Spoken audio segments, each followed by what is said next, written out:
Armenian brothers and sisters.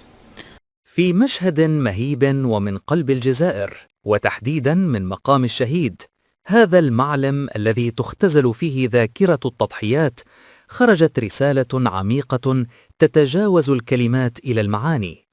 أكد المتحدث أن الجزائر ليست مجرد أرض، بل هي ملتقى للحضارات والأديان، وأن الاحترام المتبادل هو السبيل الوحيد الذي يمكن الشعوب من التعايش والسير معا.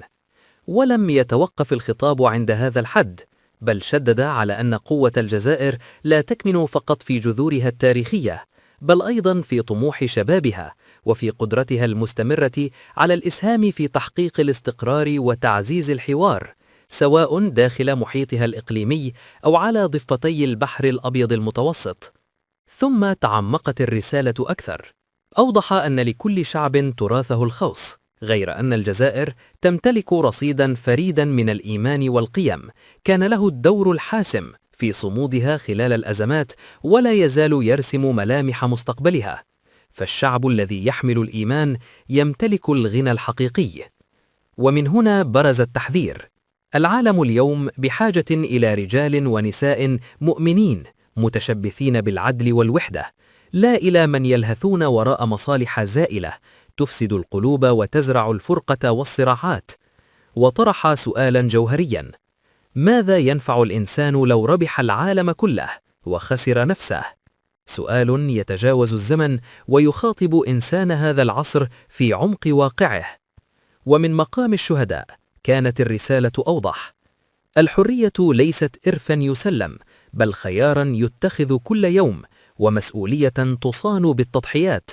وأن دماء الشهداء ليست مجرد ذكرى، بل أمانة تستوجب الوفاء. وفي السياق ذاته حملت رسالة الجزائر إلى العالم معاني واضحة: لا مستقبل دون حوار، ولا استقرار دون تسامح. دعوة صريحة لنبذ الكراهية والانقسام، والعمل المشترك من أجل عالم أكثر عدلا وإنصافا. الخلاصة: الجزائر اليوم لا تكتفي باستحضار ماضيها، بل تذكر العالم بأن من يفقد القيم في سعي لي وراء المصالح يخسر ذاته قبل كل شيء. أما صوتها الداعي إلى السلام فهو صوت نابع من تاريخ كتب بالتضحيات.